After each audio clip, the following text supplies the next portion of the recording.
when you're a woman in business, there will always be a lot of people giving you advices which you have not asked for. तो एक pressure असतो की you have to live up to your parents potential. तिने कधी दुकानात जाऊन साडी विकत घेतली नाही. फक्त पैसा आहे पण स्टँडर्ड नाही. आणि I missed my cut off by 2 marks, but I had decided that I will only go for 1 attempt.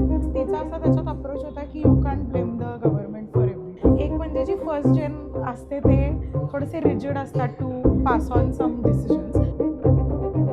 भले तुमच्याकडनं कस्टमर 2,000ची साडी घेत असेल, they should know what they are exactly buying. कस्टमर्सला एवढी हाय तिकीटची साडी सेल करणं आणि त्यांनी तुमच्यावरती ट्रस्ट करणं हे किती डिफिकल्ट होतं. 20,000 करोडचा धंदा करतायत तर मग 10,000 करोडचा लोन असतो त्यांच्याकडे आणि ते नाही निगेटिव्ह वेमध्ये बघत. प्रत्येकाचे प्रोज अँड कॉन्स आहेत. तुम्ही बघितलं पाहिजे तुमच्यासाठी काय बॅलन्स बेटर आहे. When we were doing so much of amazing work,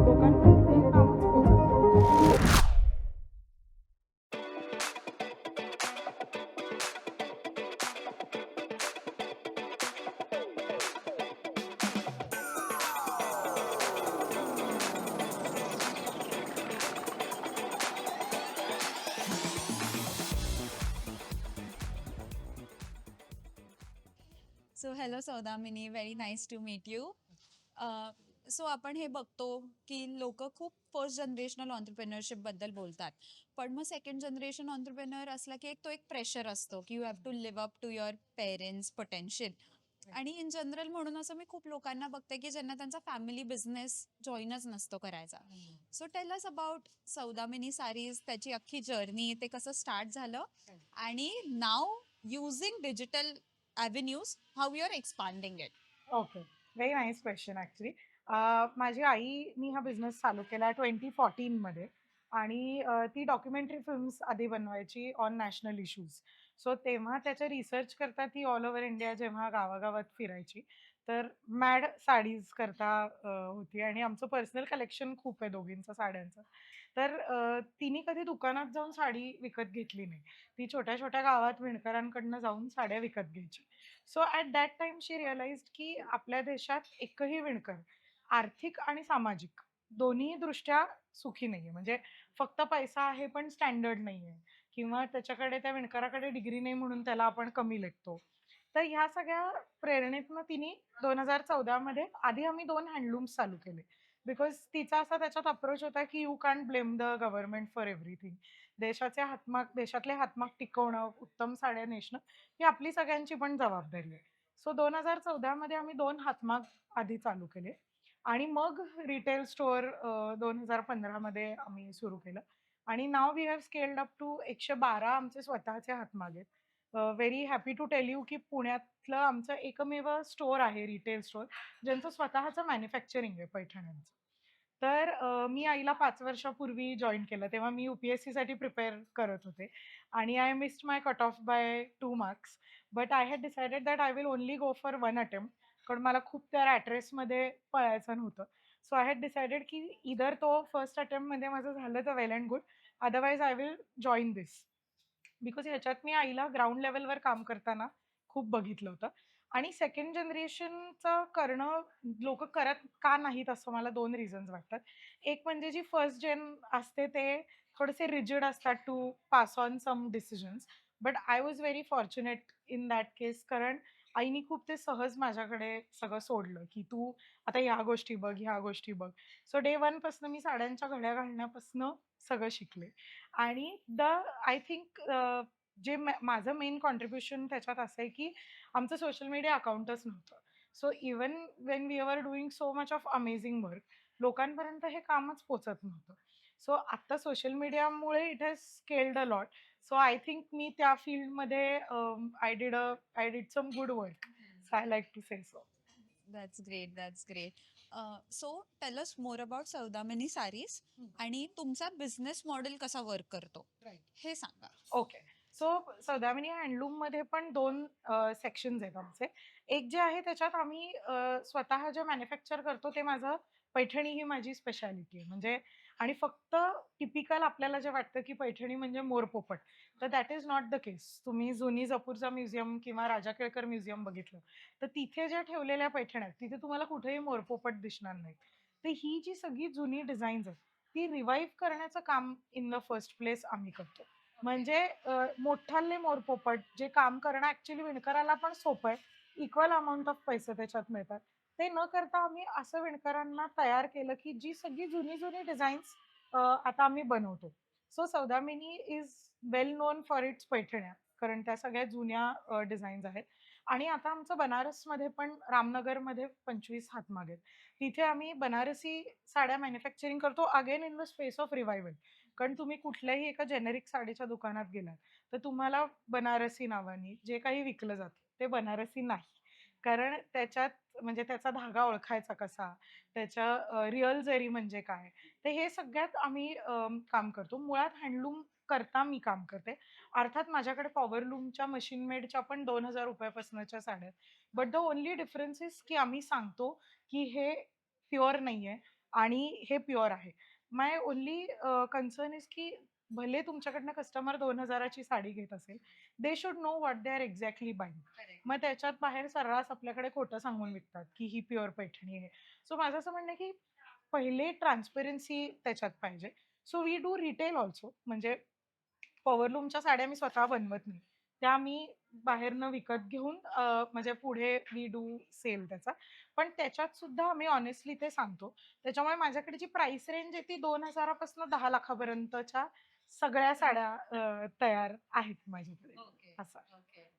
आता हा बिझनेस किती मोठा झाला असेल, so it was started as a startup. Correct. Back in 2014 जेव्हा स्टार्टअप ॲज अन कल्चर इंडियामध्ये डेव्हलप नव्हतं झालं in terms of sarees. Right. मला असं वाटतं आय टी करायचे लोक, करेक्ट. बाकी करायचे, पण मग फॅशनचा स्टार्टअप म्हणजे it is a completely different ball game. आता त्यात तुम्ही ग्राउंड अप पासून स्टार्ट करताय, करेक्ट. तर पहिलं तर त्या 2 व्ह्युअर्सला कन्व्हिन्स करणं किती डिफिकल्ट होतं, आणि बी कस्टमर्सला एवढी हाय तिकीटची साडी सेल करणं आणि त्यांनी तुमच्यावरती ट्रस्ट करणं, हे किती डिफिकल्ट होतं? सो डिफिकल्ट तर होतं असं मी नाही म्हणणार. It is still an ongoing process. पण मला असं वाटतं की डे 1 पासनं म्हणजे आमचं नाणं जे खणखणीत आहे ते एवढ्याकरता की मी खरं बोलून विकलं डे 1 पासनं. म्हणजे जे आईनी काही ठरवून दिलेले एथिक्स होते ते आम्ही डे 1 पासनं टिल डेटपर्यंत आम्ही फॉलो करतो. की म्हणजे माझ्याकडे कस्टमर मला सांगतात की आम्हाला 10,000त प्युअर सिल्कची पैठणी पाहिजे. तर त्याच्यात त्यांची चूक नाहीये. कारण त्यांना इतके दिवस सगळ्या दुकानात हेच सांगितलं गेलंय, की ह्या किमतीत प्युअर सिल्क हँडलूमची पैठणी मिळू शकते. पण लोकांचा विश्वास तेव्हा आम्हाला मिळाला जेव्हा आम्ही त्यांना लॉजिकली काही गोष्टी मांडून दाखवल्या ऑन पेपर. म्हणजे त्याच्यात एक सिंपल उदाहरण द्यायचं म्हणजे, की सेंट्रल सिल्क बोर्डमधनं आम्ही सिल्क घेतो, जे ऑफिशियल गव्हर्नमेंटचे. तर त्याच्यात ₹7,800 किलो हा सिल्कचा भाव आहे.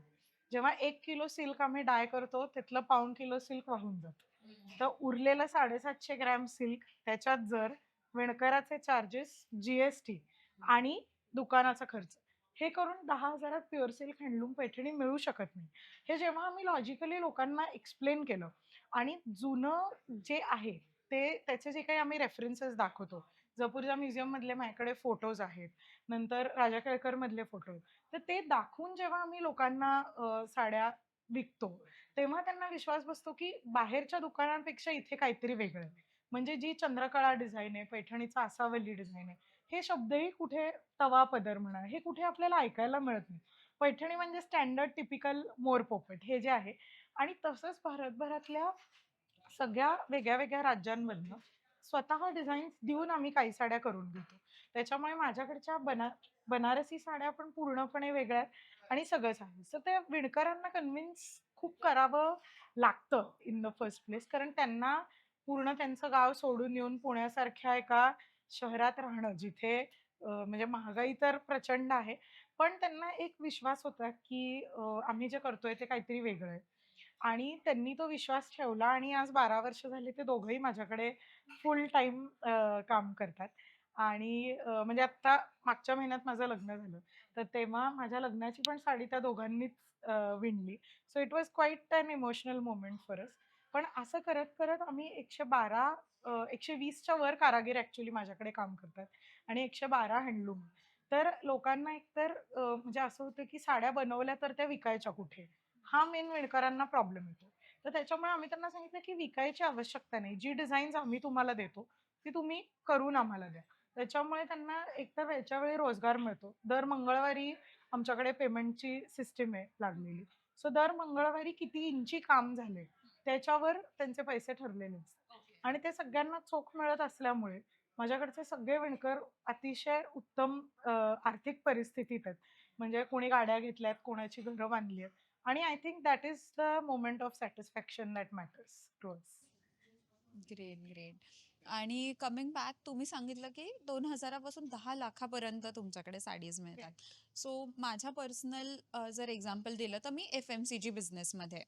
तर माझं मॅक्झिमम तिकीट साईज 200 आहे. म्हणजे प्रॉडक्ट्स हे ₹200 असते. तर मग ते मला सेल करताना खूप फास्ट लोकांना कन्व्हिन्स करायचं असतं because it is a fast moving product की ज्याच्यात मी प्राइस, डिस्काउंट, बेनिफिट्स बद्दल बोलते.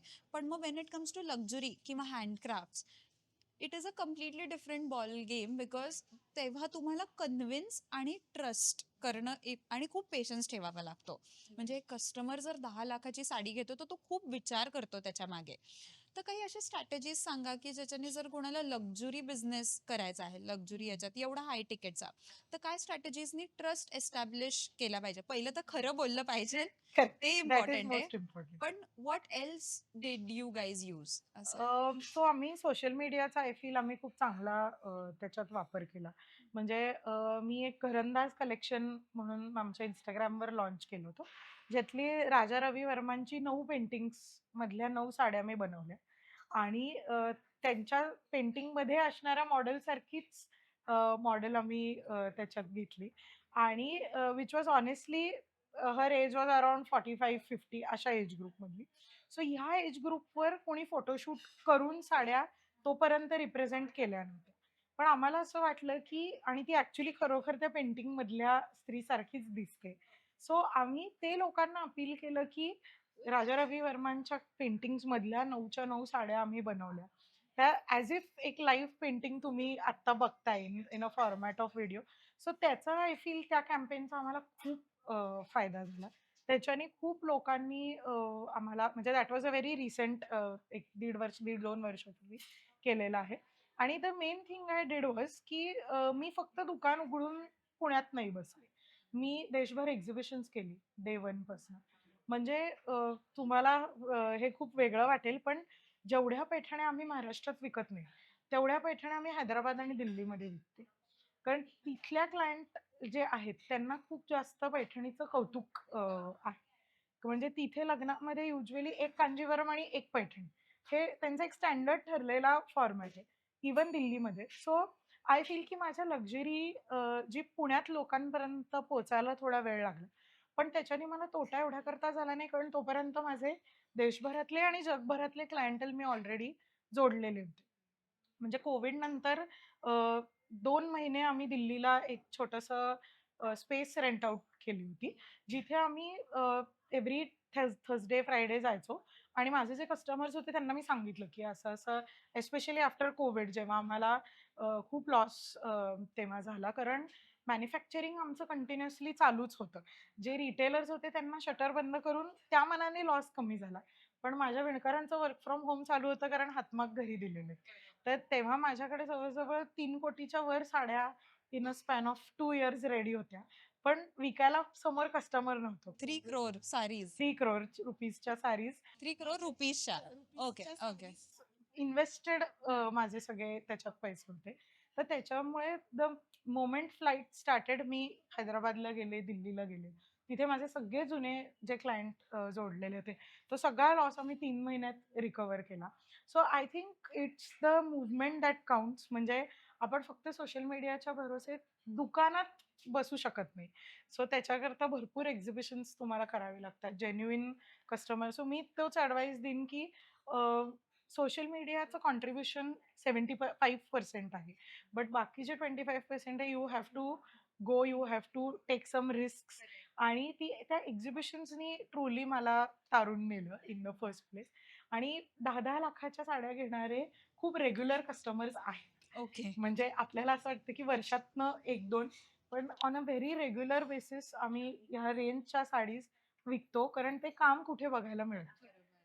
सो एक फर्स्ट पॉइंट तर आहे, की ट्रस्ट खरं बोलून डे 1 पासनं तुम्ही विकलत तर the progress will be slow but जेव्हा ती येईल तेव्हा it will do wonders. Correct. कारण म्हणजे इव्हन कॉन्व्हर्सेशन्समध्ये मी पण लोकांना हेच सांगते, की आज काहीतरी लपवून मे बी काहीतरी होईल चांगलं, पण मग ते कधी ना कधीतरी परत येतं. सो डे वनला ठीक आहे, कमी बिझनेस झाला तरी चालेल, but you know that you are following your values, ethics, आणि then nothing is going to come back. असं you are very clear on that, so that is a good thing. आणि जसं तुम्ही म्हणलात, की आता लोकांना असं वाटतं की सगळं सोशल मीडिया, पण तो एक physical presence is equally important. आणि maybe when your mother started it, तेव्हा सगळं फिजिकल होतं आणि खूप म्हणजे सोशल मीडिया काहीच नव्हतं, त्यामुळे लोकांपर्यंत पोहोचणं पण इतकं डिफिकल्ट होतं. म्हणजे मे बी आपण आपल्या अराउंड एक 2-3 किलोमीटरच्या रेडियस पर्यंत लोकांपर्यंत पोहोचतो, मग ते लोकांना सांगतात, मग ते लोकांना सांगतात, बट त्याला एक जॉग्राफिकल बॅरियर होतं. But after you joined in everything got digitalised आणि यू रिच्ड मोर पीपल. पण मग तुम्ही म्हणलं त्यातही फिजिकल असणं इज व्हेरी व्हेरी इम्पॉर्टंट. एक फिजिकल प्रेझेन्स असला पाहिजे. तर मग अशा लोकांना ज्यांना फक्त वाटतं की यार माझा सोशल मीडिया प्रेझेन्सच नाहीये, तर माझा बिझनेस कसा चालेल, त्यांच्यासाठी तुमचं काय सजेशन असेल की physical presence is equally important? So it is equally important. पण आता 2026 मध्ये असं आहे की social media is non negotiable. म्हणजे आणि त्याच्यात सुद्धा म्हणजे एक छोटं ऑब्झर्वेशन माझं असं होतं की मॉडेल शूट्सला तर खूप चांगला रीच येतोच, नो डाऊट. पण जेव्हा मी किंवा आई कॅमेरा समोर उभं राहून जेव्हा कस्टमरशी बोलतो की ही साडी अशी अशी आहे, त्याची ही माहिती आहे, तेव्हा ते कस्टमरला म्हणजे तो फील येतो की ॲज इफ आम्ही डायरेक्ट त्यांच्याशी बोलतो. So physical stores is a must. म्हणजे तुम्ही आता बघत असाल तर सगळ्या मोठ्या जे बिग प्लेयर्स आहेत, टाटा, रिलायन्स, त्या सगळ्यांचं सुद्धा हँडलूम एस्पेशली ह्या इंडस्ट्रीमध्ये भरपूर स्टोअर्स त्यांनी ऑल ओव्हर इंडिया चालू केले. जसा टाटाचा तनेरा ब्रँड आहे, आता रिलायन्सचा स्वदेश ब्रँड आहे. सो ह्या सगळ्यात म्हणजे नाव इट्स द टाइम की लोकांपर्यंत हँडलूम जे आहे ते पोहोचतंय. आणि मला असं वाटतं की कस्टमर उत्तम पैसे द्यायला तयार असतात, जर तुम्ही त्या क्वालिटीचं प्रॉडक्ट देताय. जर अगेन परत प्रश्न विश्वासाचाच येतो, की त्यांना जर हे माहिती आहे, की माझ्याकडे मी दुकानात आलेल्या प्रत्येक ग्राहकाच्या साडीबरोबर सिल्क मार्क देते का? मुळात सिल्क मार्क काय आहे हे लोकांना माहिती नाही. नंतर we are the only ones in Pune ज्यांना स्वतःचा हँडलूम मार्क मिळालाय. सो हँडलूम मार्क हा गव्हर्नमेंट ऑफिशियली तुम्हाला ग्रँट करतं आणि it is only for those people जे स्वतः मॅन्युफॅक्चर करतात साडीज. सो तो पण आहे. सो आय फील की हे फक्त जर मी ऑनलाईन करत असते, तर कदाचित त्याचा रिस्पॉन्स मला कमी मिळाला असता. सो ऑनलाईनमुळे माझा सेल होतो का? तर डेफिनेटली भरपूर होतो. कारण सगळेजण आज उठून पुण्याला येऊ शकत नाहीत. पण द फॅक्ट की आमचं पुण्यात एक फ्लॅगशिप स्टोअर आहे.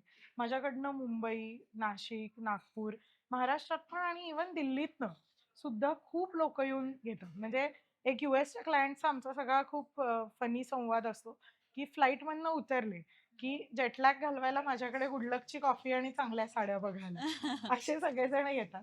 So physical presence is equally important, hmm. पण social media is non negotiable. बरोबर. Yes. Coming back, trust as a factor is very much important. आणि जसं तुम्ही म्हणला की तुम्हाला एक हँडलूम मार्क गव्हर्नमेंटने दिलाय, आणि ह्या सगळ्या गोष्टींमध्ये एक स्टँडर्ड मेंटेन ठेवावा लागतो, विच इज नॉन नेगोशिएबल. आणि हा स्टँडर्ड मेंटेन करायच्या नादात आपण खूप लोकांना नो म्हणावं लागतं. म्हणजे देर इज वन थिंग की आपल्याला असं वाटतं की स्टार्ट करतोय, आता आपल्याला बिझनेस वाढवायचा, तर आपण सगळ्यांनाच येस म्हणू. पण when it comes to maintaining all these non negotiables, you have to say a lot of noes. एक तर झालं की काम नाही आवडलं कोणत्या तरी व्ह्युअरचं, तर त्यालाही नो म्हणावं लागतं. किंवा एका कस्टमरची जर खूप डिमांड असेल की मला ह्याच टाइममध्ये पाहिजे, you have to still say no and let go of a sale.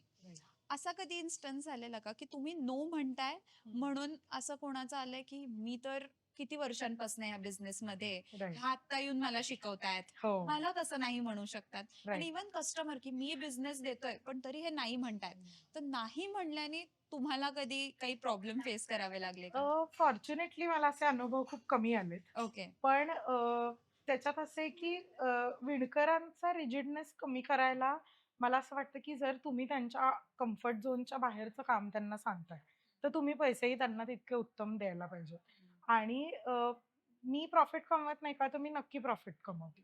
पण माझे विणकर जे आहेत त्यांच्याकरता मी हे चालू केलेलं काम आहे. कारण अदरवाईज डॉक्युमेंटरी फिल्म्स आणि बाकी आमच्या बिझनेसमधनं म्हणजे सगळं उत्तम चालू होतं. पण विणकरांकरता काम करायचं त्याच्यामुळे. म्हणजे जी मास्टर वीवर जी एक कन्सेप्ट आहे, की त्यांच्या हाताखाली जे विणकर आहेत.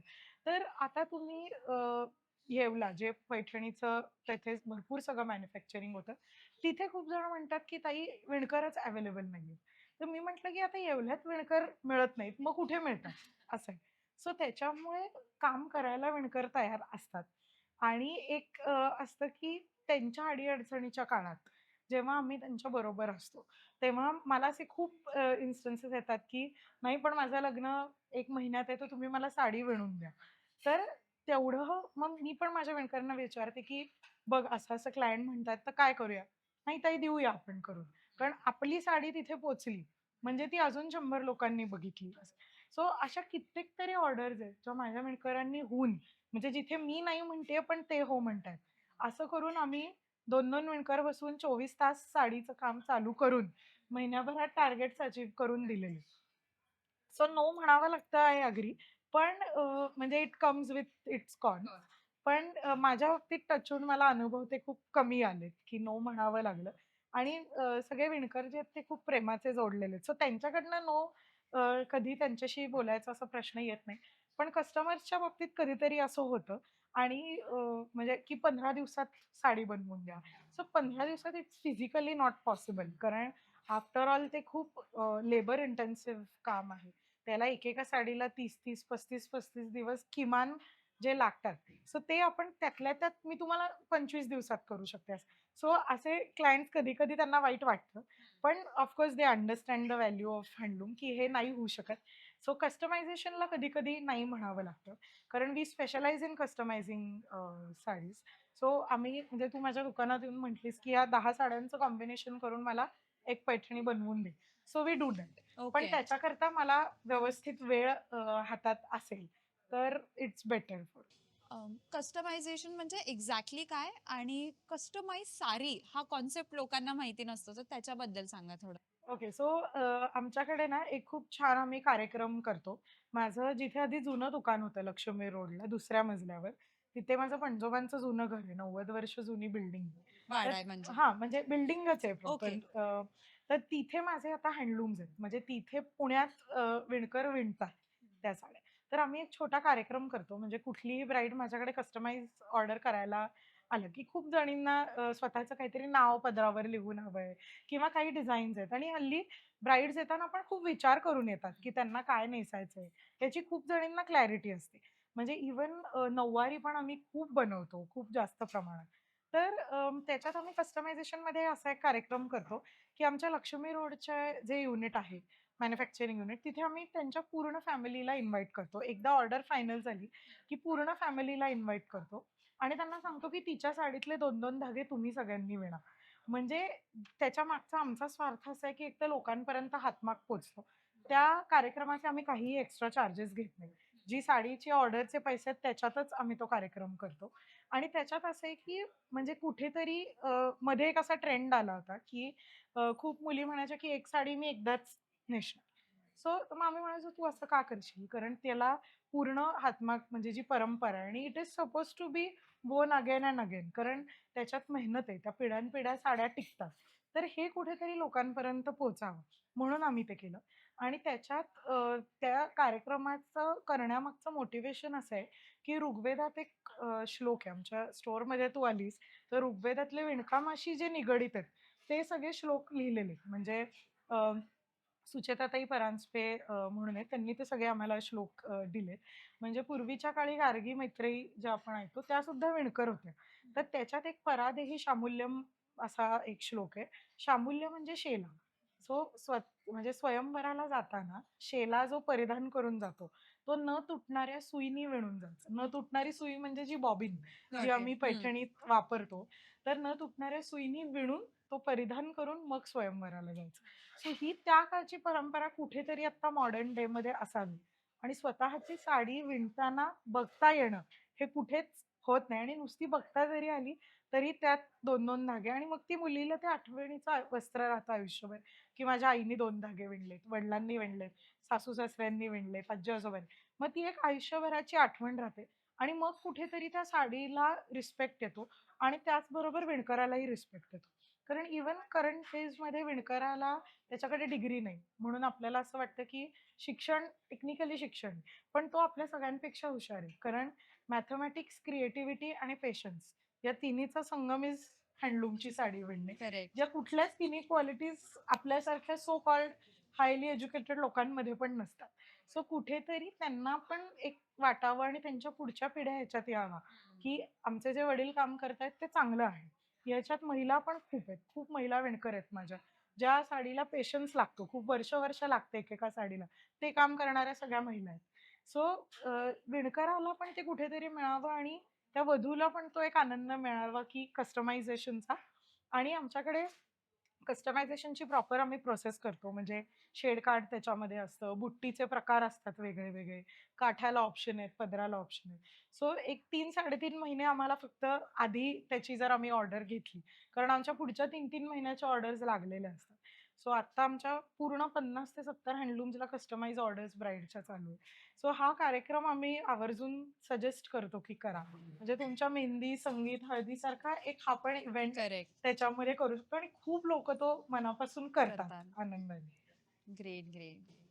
तर आपण खूप या बिझनेसचे पॉझिटिव्हज ऐकले, खूप ब्राईट साईड बघितली. राइट. मग असा कधी टाईम आलेला का, की जेव्हा एक कलेक्शन फेल झालं किंवा एक हँडलूममध्ये काही प्रॉब्लेम आला असेल किंवा असं वाटलं, की नाही यार आता बास.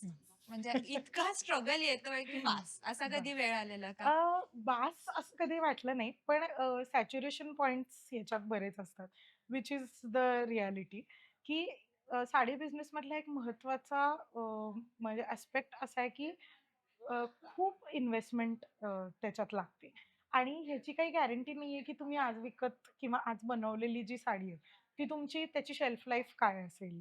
मग कधीतरी एखादी साडी जी कदाचित जो माझा पर्सनल चॉईस असेल, तर ती मला वाटलं इमिजिएटली विकली जाईल, पण ती कदाचित 2 महिन्यांनी विकली गेली.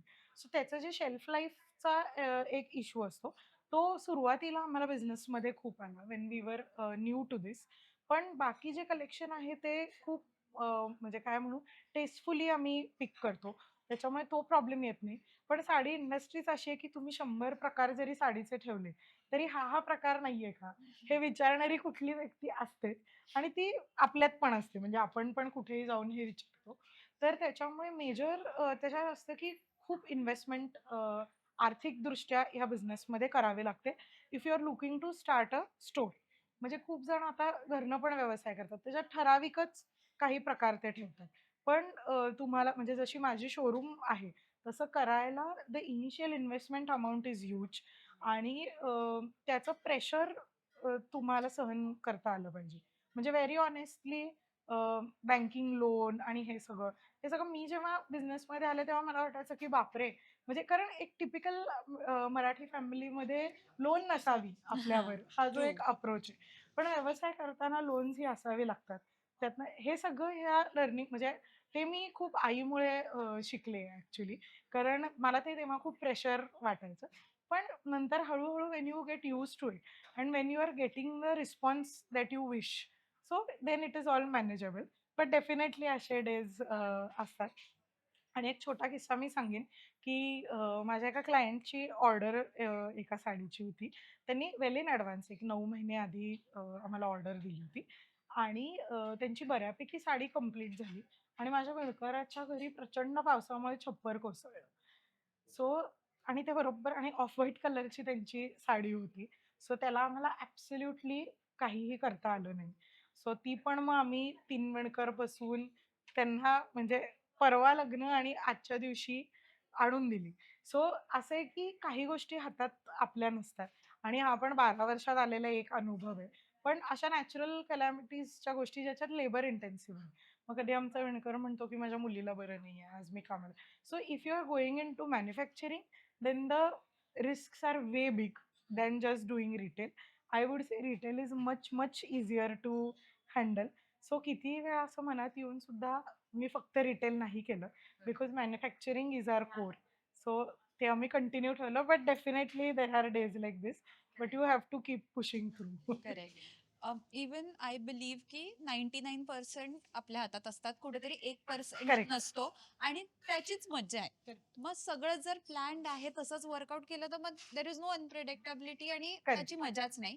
आणि सेकंड थिंग बँक लोन बद्दल. सो व्हॉट पीपल थिंक की हे जे मोठे बिझनेसेस चालतात त्यांचे लोन्सच नाहीये, ते नुसतं प्रॉफिट परत इन्व्हेस्ट आय करतात. विश. त्यांना माहितीच नाहीये की हे, तुम्हाला असं वाटतं जर हे 20,000 करोडचा धंदा करतायत तर मग 10,000 करोडचा लोन असतो त्यांच्याकडे आणि ते नाही नेगेटिव्ह वे मध्ये बघत.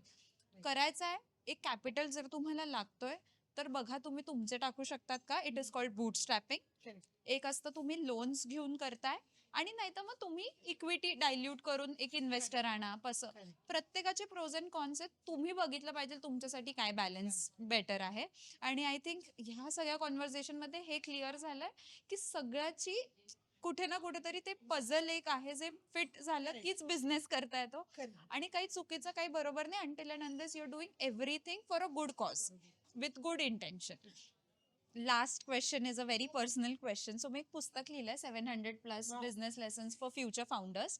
आणि if you get a chance to add the 701st lesson to the book completely based on your experience, what would it be?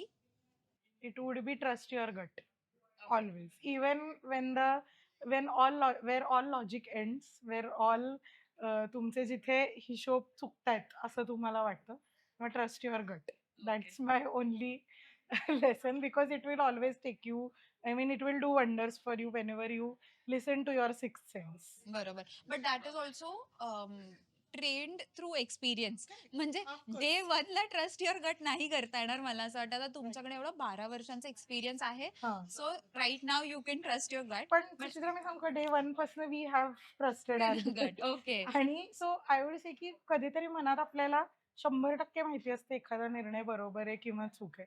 So आणि especially when you are a woman in business, there will always be a lot of people giving you advices which you have not asked for. So it is always you who must take all the decisions. कारण म्हणजे खूप असे पण businesses आहेत की खरं तर front face is a woman, but there is always somebody giving her an advice. So तो आम्ही कधी घेतला नाही. सो आता पूर्णपणे डिसिजन्स करंट डेमध्ये मी आणि आईच घेतो. अँड वी हॅव ऑलवेज म्हणजे trusted our gut with it. And I think it works. If you trust the process enough and trust your work, then it works. So I think that would be my lesson. So thanks a lot Saudamini. खूप छान conversation झालं. माझ्यासाठी personally एक वेगळी बिझनेसचा हे दिसलं side, where I am in FMCG and I am learning की लक्झरी ब्रँड मार्केटिंग कसं होतं. So thanks a lot. आणि फ्रॉम हम्पी फार्म्स हे एक छोटंसं token of Wow, I appreciation love आहे their product. for all the good work that you've been doing, and we wish you all the best. Thank you From so us, from Humpy Farms, thanks a lot. Thank you.